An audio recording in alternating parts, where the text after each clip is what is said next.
Chakabvunduka panguva ino pari kunzi amai Auxilia Mnangagwa anonzi the first lady panguva ino. Mumwedzi watakatarisa nawo watosvika uyu varikutasirwa kuenda kuUK, but tikuona kuti kuUK kwacho tiri kuona kuti vakatogarirwa, kune resistance yakanyanyisa. Tiri kuona kuti vanhu vari kuUnited Kingdom havasi kuda kuti vave vachitungamirirwa under the first lady wenyika yeZimbabwe just because vanoita zvewomen empowerment and the likes, but nyika yeZimbabwe kuri kuonekwa kunzi thousands of babies panguva ino they are dying.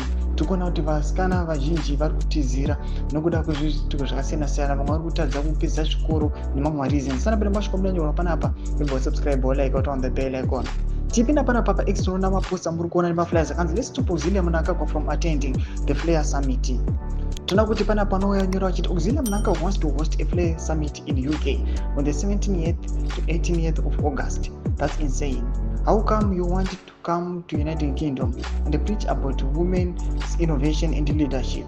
Why you can't help the pregnant woman who can't afford anything but she wants to fly around the world? Ndo mashoko ari kudanyurwa panapa. Tinoona kuti pane maplakads amuri kuona mudanyurwa panapa achinzi fix the health system, Zimbabweans lives matter. Vanoenda mberi vachiti she is answerable to lack of democracy, lack of transparency and human rights violations in Zimbabwe. Your voice matters.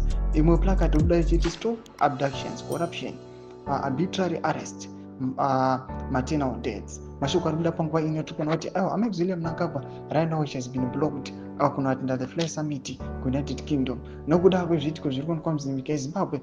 Panapa panoonekwa achinopresida over kana kunohosta that Flair Summit.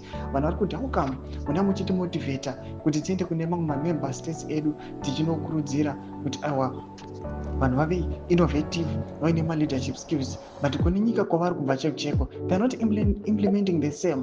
Mashoko tikuona kuti vanhu panguva ino vajamuka and vari kutoda action kuti iitiwe vave answerable for case iriitika munyika yeZimbabwe. Tudze mafunguro enyu moti kudii pamusoro pechiitiko ichi. Mena comment section medu, subscribe or like, turn on the bell icon.